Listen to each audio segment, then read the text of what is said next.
So some of them will be answering directly, others will pick up at the end to address to our panelists. So it's a great pleasure to introduce to you today Randall Perry from the Global Space Design Challenge, and Les Webb, the founder and managing director of Education Advisors. So we're delighted to be working with the Global Space Design Challenge to introduce their courses this year.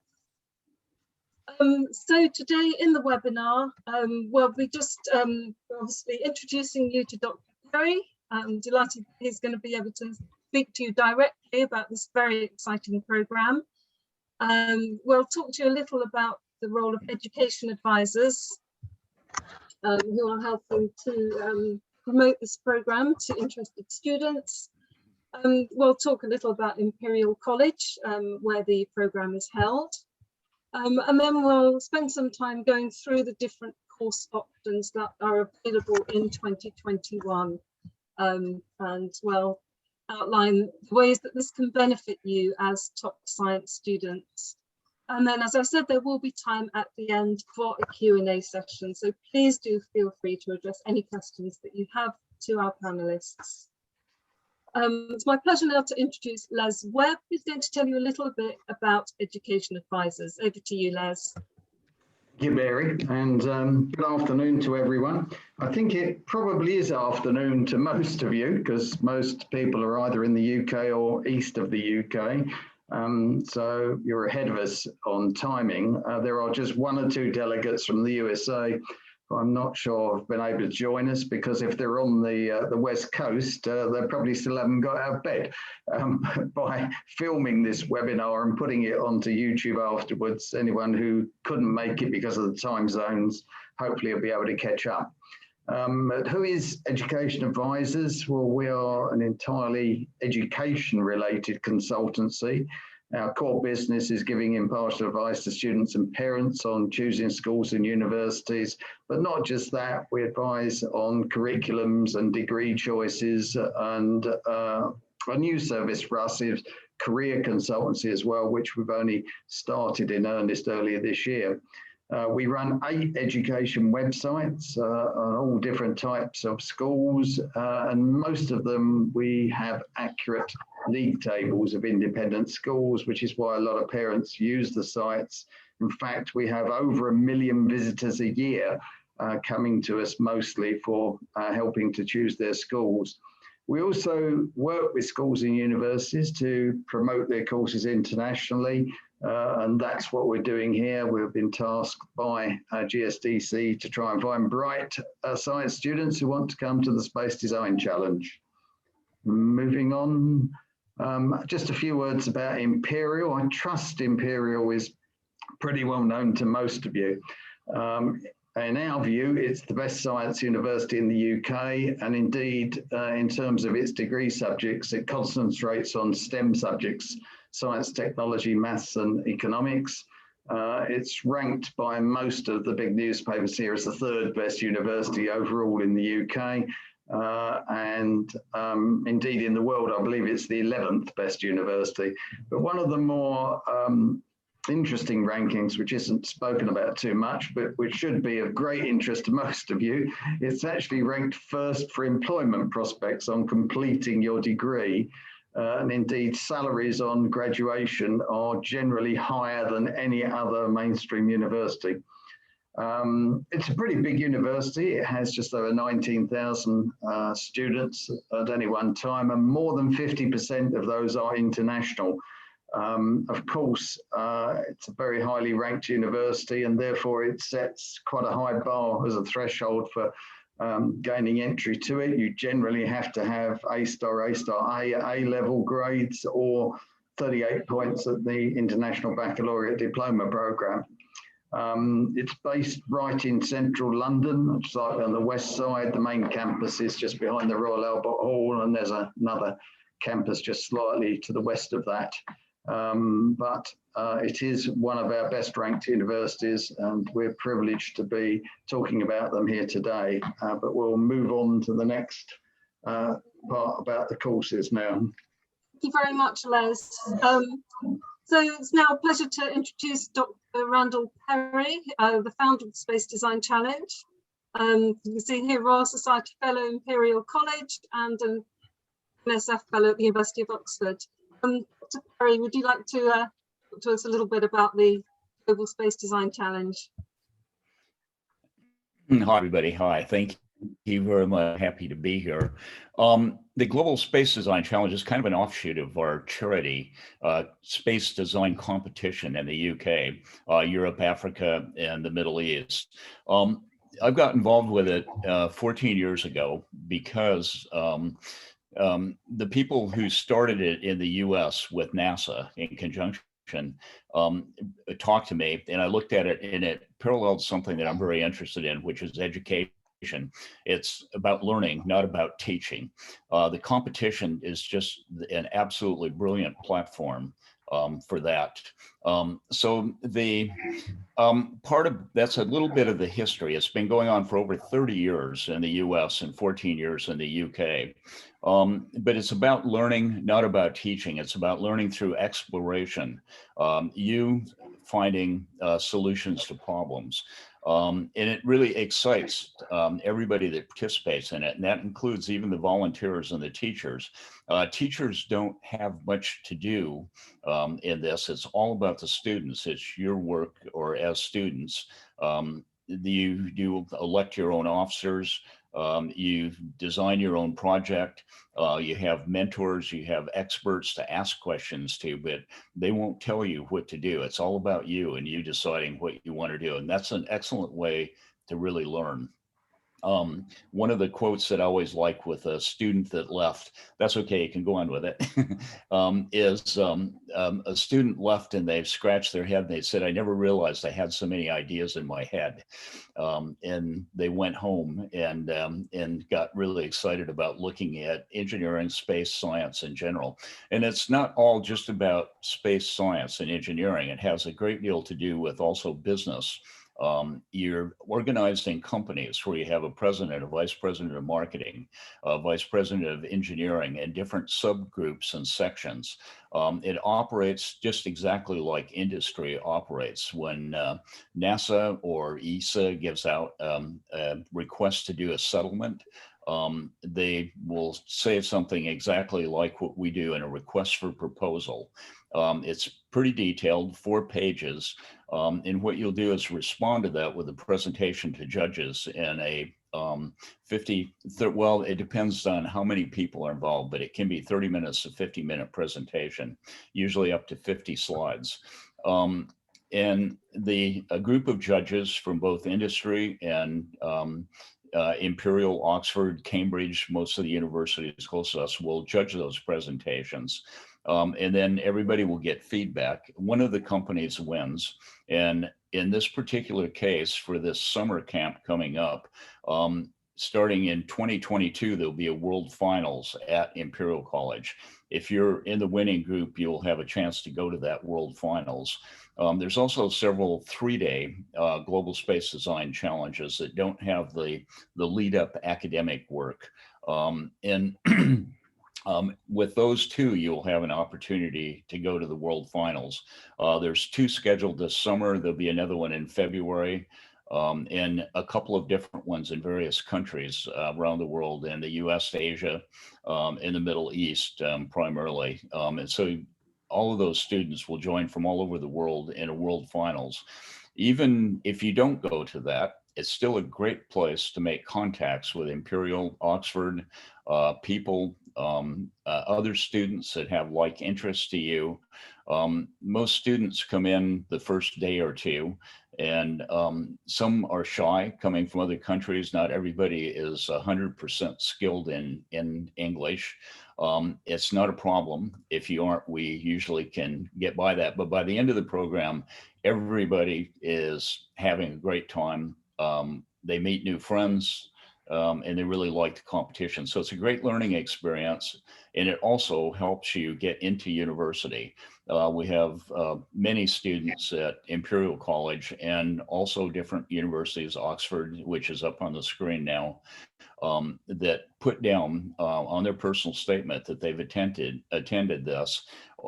And that really does help them get in, because it shows that you really have an extracurricular interest in things. So it's the summer camp isn't just all about um, intensive learning and workshops. It also has a social aspect. So there's a day trip to Oxford and a day trip to Cambridge. At Cambridge, you'll go punting when you get there, as well as do some academic study and a computer master class.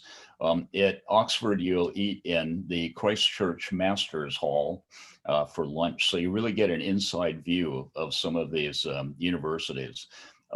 We have a lot of really pretty high profile people, like Professor Marcus D. Satoy of Oxford. He's the Simone Chair that replaced Jared Dawkins at Oxford University, and he's part of this program. And so, besides academics, people from Rolls-Royce, people from Jaguar, people from BAE Systems, and many alumni of the competition participate in this with you. So. Let's see, I'm looking at the screen to see which one I'm on. We have a airport meet and greet service. So when you arrive, as long as it's at a main London airport, we will have somebody there to meet you and bring you into the your lodging.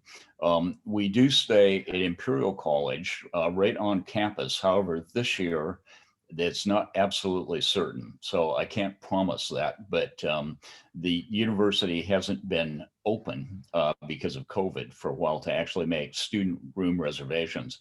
If not, we have quite a very nice hotel close by, but I think we probably will be able to get everybody housed right on campus at Imperial College, which is nice and also quite handy.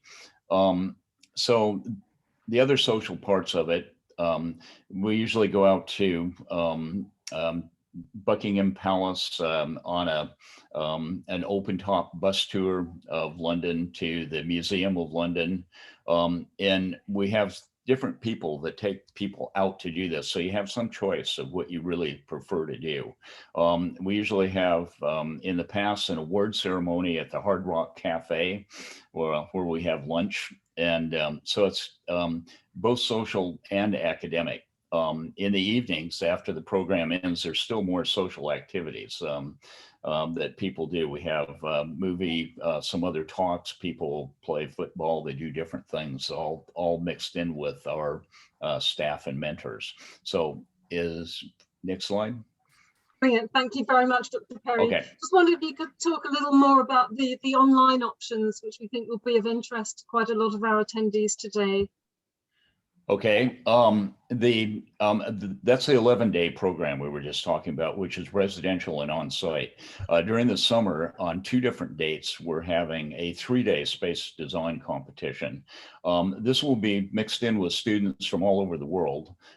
We did one in February and had 80 students involved in the online, and it starts out on a Friday. You'll get specific talks about requests for proposals, NASA, what the competition is really all about. And then we do different talks on specific areas like operations engineering, automation. And I'll add in here that automation, which includes AI, obviously, and computer, is becoming more and more important in everything that we do. So we have some real artificial intelligence experts, both in machine learning, deep learning, neural networks, and we don't go into a huge amount of detail with that, but it is an important aspect. So there's an automation department, and you can participate in responding to the request for proposal in that department. So after that, it operates the same as the residential and the online. Both do exactly the same thing at the same time. On a Saturday morning, you'll get a few more introductions. We have a quiz, kind of an icebreaker, meeting people.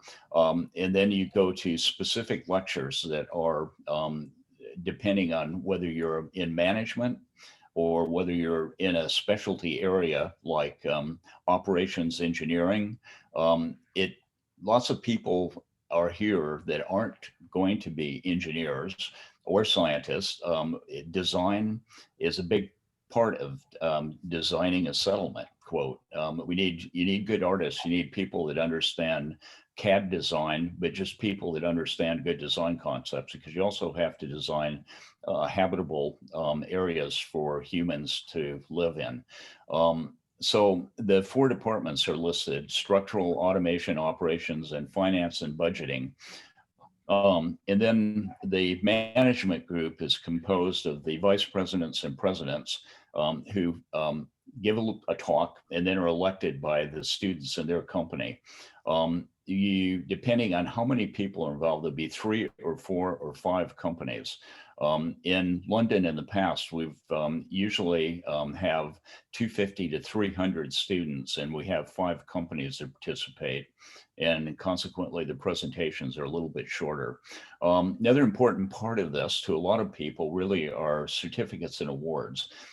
Everybody gets a participation certificate. The winning company gets a winning company certificate, but there are several unique awards beyond that on critical thinking, presentation, and those are all actually really quite valuable to you in your university applications and going forwards. The people that are interviewed will look very favorably on that you're participating in these kinds of programs, and also received as a unique or special award. So after that, the judges deliberate, they select the winning company.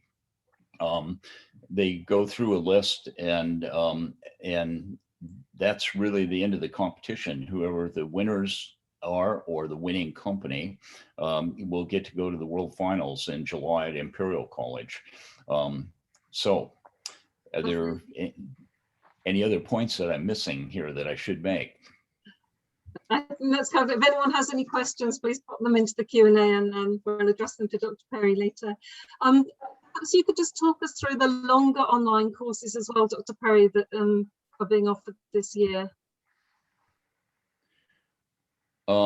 Okay, so for the 8-day, there's another program. There's actually 5 that are run simultaneously from 17 to 25 July. And those will all be online. Those are through a company called ProEd. And it's all a lot of the same people that are involved in the space competition and the 11-day summer camp. There's 5 different ones: finance and management, which will get detailed talks from experts, mostly in industry rather than academia. There's a course on AI, artificial intelligence, which goes into a lot more depth than we get to go into in the summer camp. Then there's an environmental biology course, which has a bit to do about ecology, environment, and biology, genetics, PCR, a lot of things that are of interest to us right now during the pandemic, that some people have not really paid any attention to, like what is a PCR test? So it's a very standard test for multiplying things in labs, but up until the pandemic, a lot of people haven't really had it in their normal vocabulary. So we go through a lot of that in genetics. And then there are 2 other ones also. One is going to be on the engineering preparation program, which is a detailed look at engineering, and a last one on medical. So the medical one has an interesting, to some people, maybe not to everybody, but a live autopsy at the last day. Otherwise, it's different things from suturing and case history, what you need to know if you want to be a medical doctor.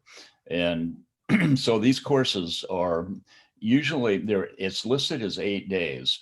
The first day, Sunday, is just kind of a meet and greet, make sure everybody's online and working okay.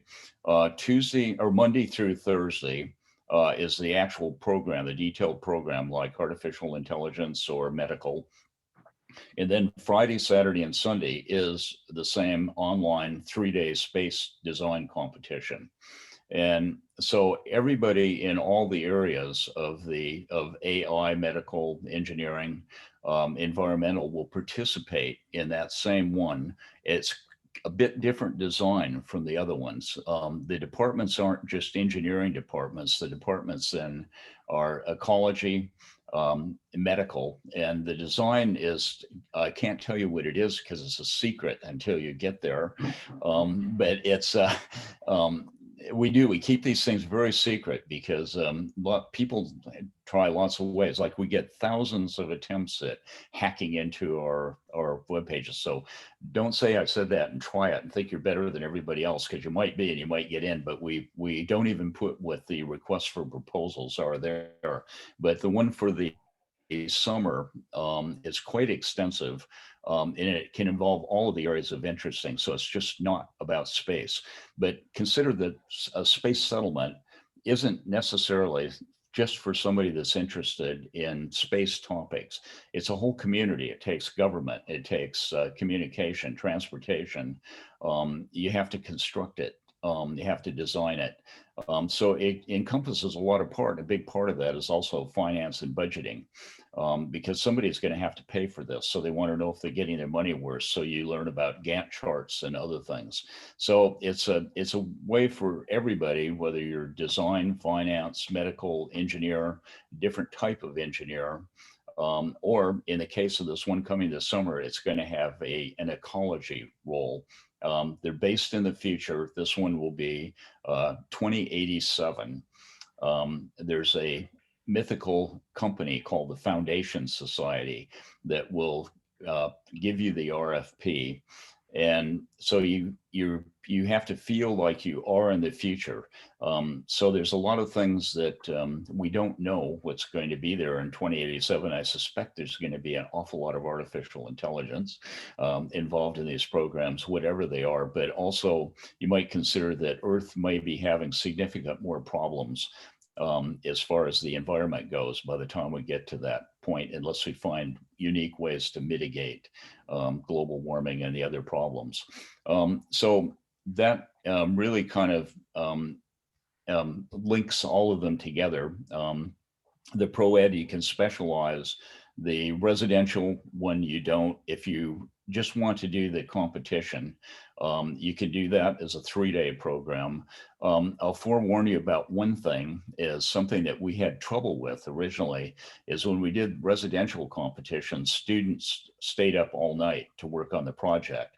And we kept wondering, gee, can we really have that? I mean, is it right for us to do that? We can't request students to do that. And in talking to everybody, they said, no, that's all part of the fun. I wouldn't like it if we didn't have the ability to do that. So most of the time, when we get to the presentations, we have a lot of sleepy faces because people get so interested and engrossed in this that they do tend to work all night, even when you're doing it online as well as in person. So we'll wait for questions later and ask if there's anything else that you'd like me to say something about. Go ahead and ask, Mary. No, it's brilliant. Thank you very much. And such a great range of options there for our students. So I'm going to hand over to Liz now. Liz is just going to talk you through those course options in a bit more detail, and just look at what the benefits could be for you to join the courses. So over to you, Liz.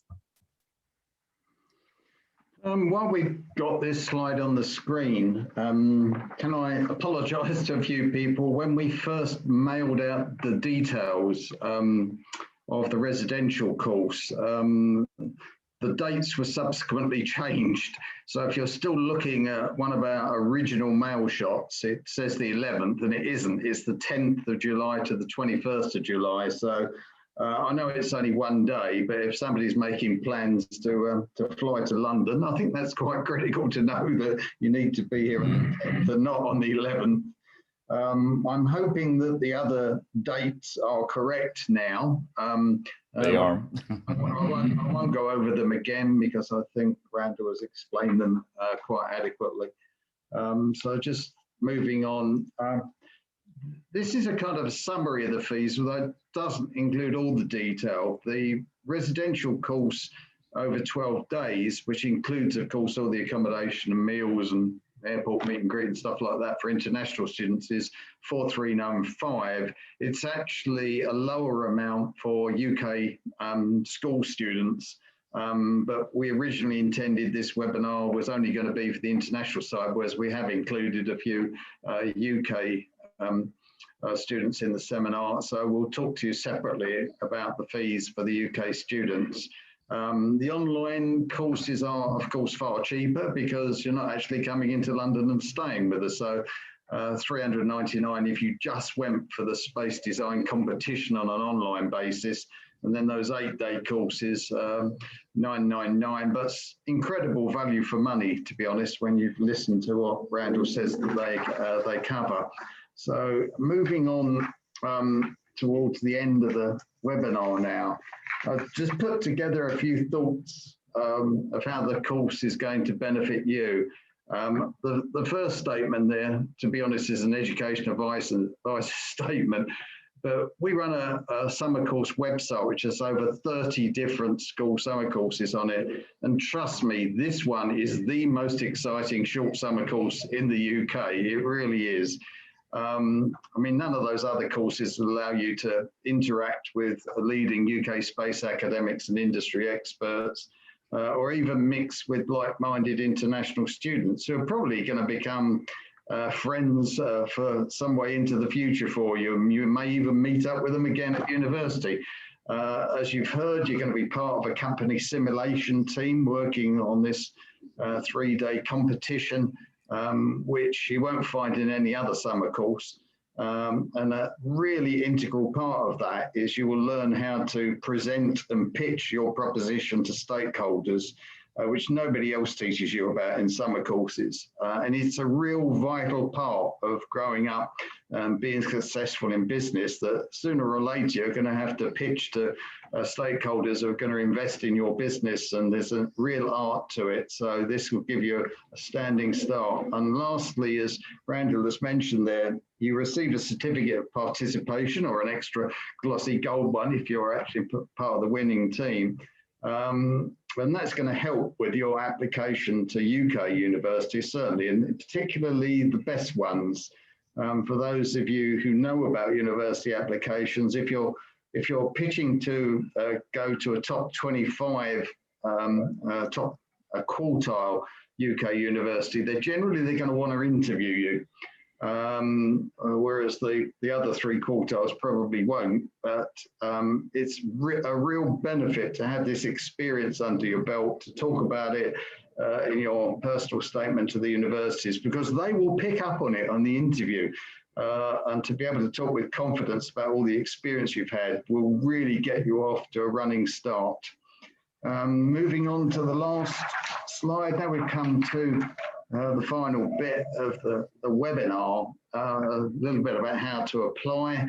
Of course, you may not have totally made up your mind which course you want to go for yet, but we'll be sending you an application form, or you can get one simply by writing to me at my email address there. Give us a bit of background when you send it back, a recent school report, copy of passport, letter of introduction explaining why you'd like to be considered for the course. And if you know which university and which particular degree subject that you want to apply to later on, put it down there, because we may be able to give you some help in pursuing those ambitions. Now, send that to us. And we're going to be registering you with GSDC. And what will happen is, if you're successful, they will contact you, request the payment for the particular course that you want to go on, and then request more details from you and discuss how you're actually going to join the course. For those of you who wondered why we haven't said much about COVID at the moment, just to inform those of you who are not quite so aware of what's happening in the UK at the moment, we're just coming out of lockdown here. Everyone knows that more than 50% of our population has been vaccinated now, and the incidence of COVID infection, and more particularly the hospital admissions and deaths, have dropped like a stone. That vaccination program is really working brilliantly.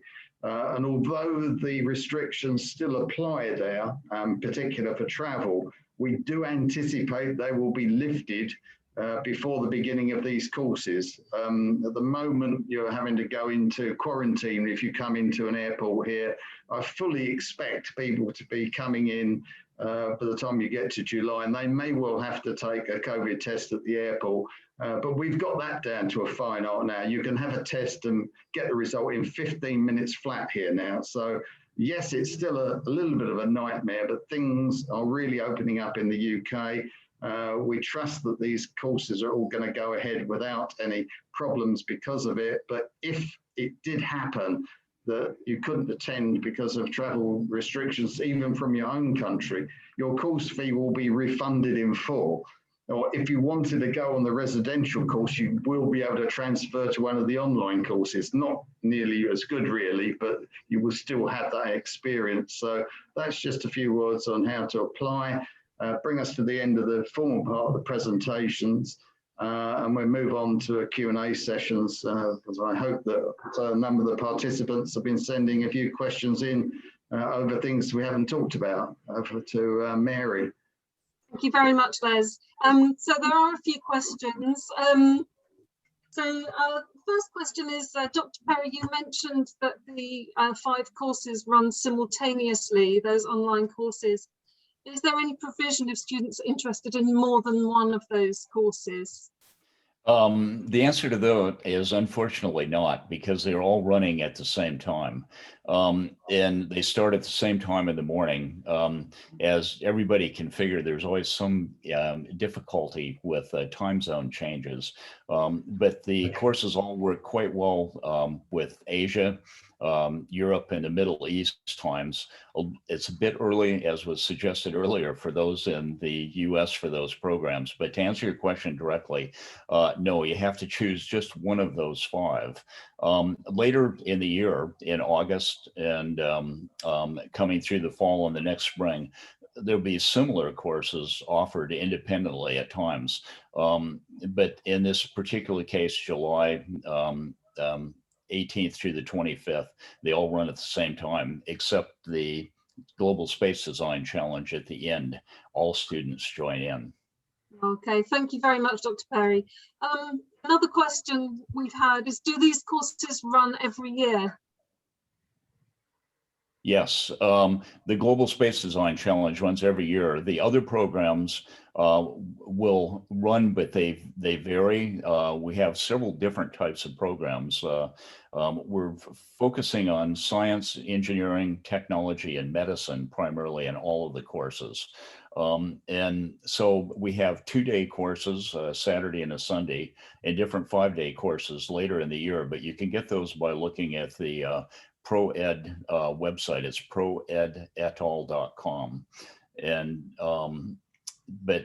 for just this summer, you'll have the ones that we talked about, the 5 simultaneous ones, different ones in August, and the residential program also in July. This is a bit too early, but there is a medical program that will be on April 14th, starting for 5 days.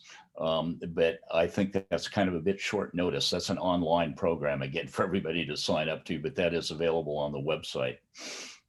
Okay, thank you. If anyone's interested in that, we will be sending an email out, so please respond and we'll make sure that you get those details.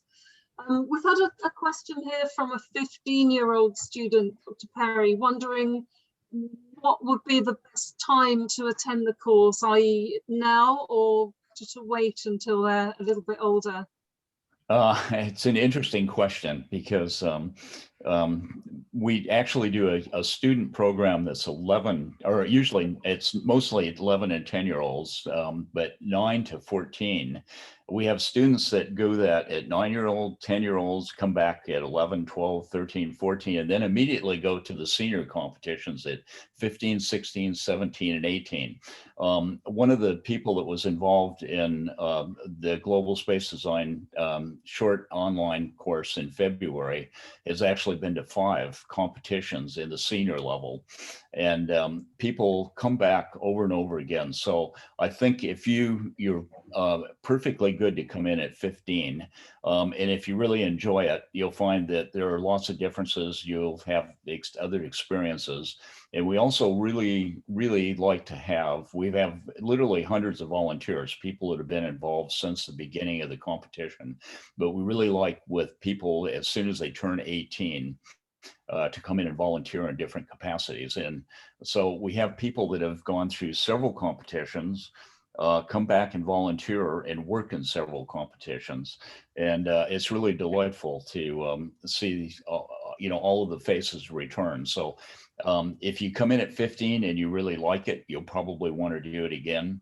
And you also do get university training, like we do a short introduction in each course to UK universities, the G5 in particular, and also US top universities. So next question. Okay, thank you very much. A couple more questions here.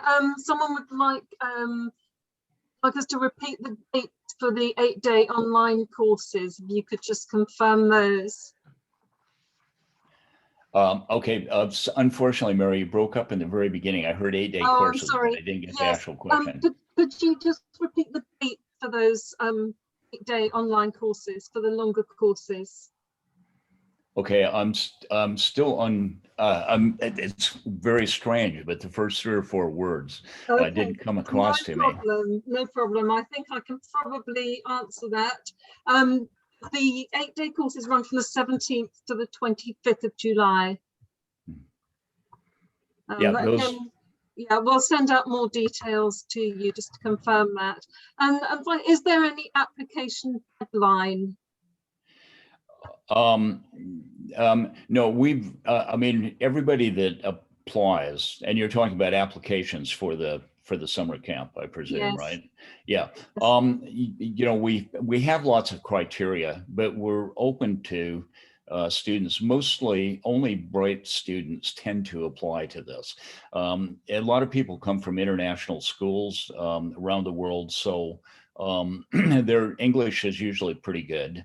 However, we do have other people that are experts in different language, both in Middle Eastern and Chinese, Mandarin Chinese in particular, that are there, although it's usually not needed, but sometimes it's always nice to have somebody to talk to in your own language. All the school systems are different. What we're mostly interested in are really inquisitive students who really want to learn something in advance, and almost everybody, of course, is interested in a university.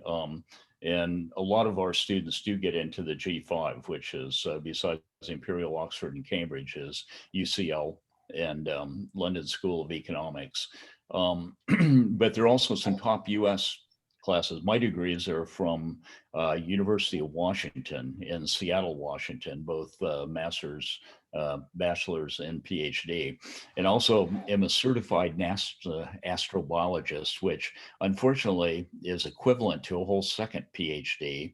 And when I took it, went through that course years ago, they didn't have a second PhD. Now, if you go through an astrobiology course, you get a second PhD awarded by NASA.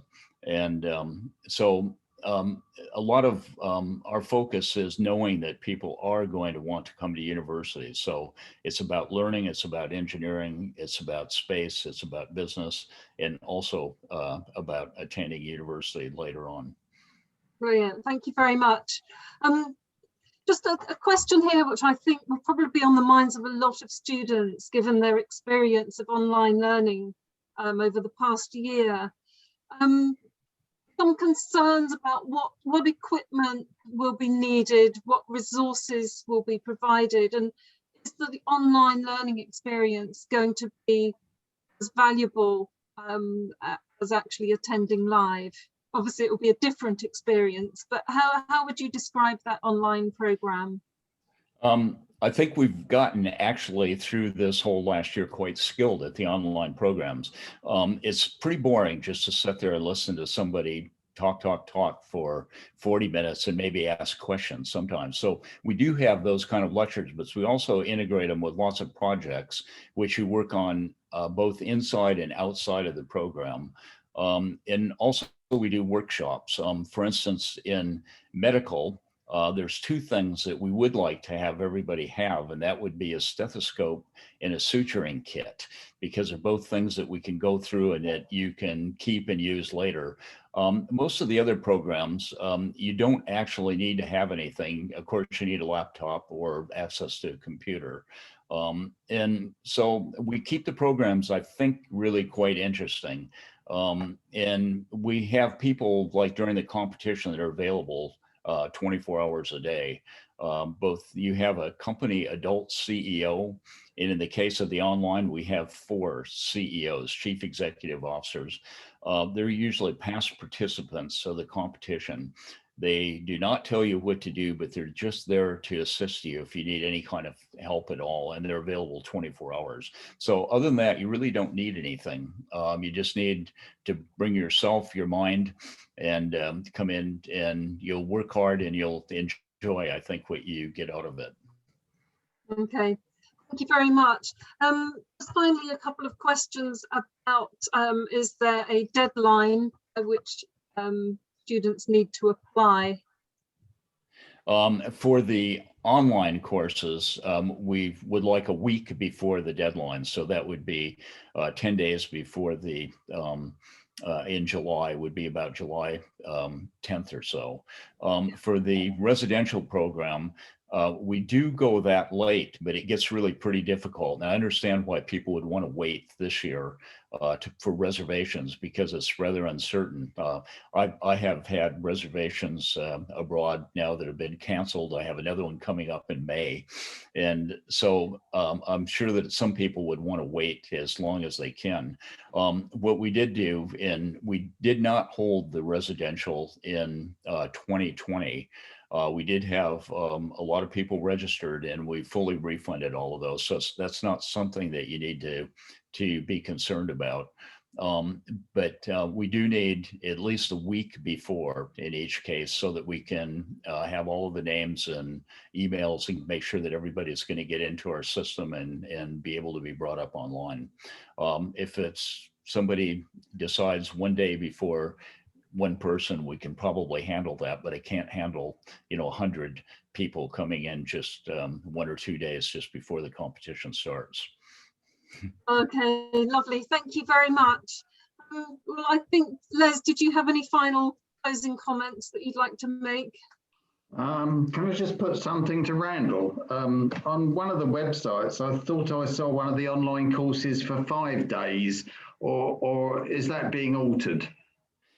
No, there's the ones in July 18th to the 25th are 8-day courses, but there are other 5-day. There are other 5-day courses, mostly that come up in August, not in July. And then throughout the year, there's 2- and 5-day courses mostly. Okay. And also just picking up on a discussion you had just earlier about ages. We have one applicant who's 14-year-old and questioning whether they will be accepted. And I think on your brochure, you will take a 14-year-old as long as they're mature enough, I presume. That's true. We used to do the whole competition with 14 to 18-year-olds. And the problem then is that we usually had 13-year-olds that wanted to come in. So 14 is perfectly fine. And I always remember one student that was 14. I called him the little 14-year-old genius, because he'd already finished college in the UK when he joined the competition at 14 years old. So 14 is perfectly fine to come in.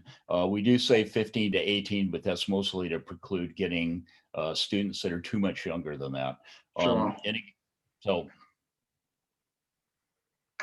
Yeah, that's great. Thanks.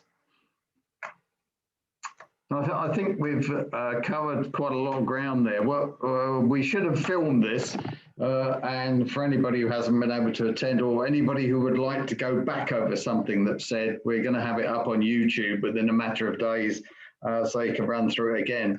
But I hope this has helped people come to a conclusion as to which particular course they would like to attend, and we look forward to discussing that with with all the delegates a bit later on. I'd like to thank you, Randall, for coming along and helping us so well here.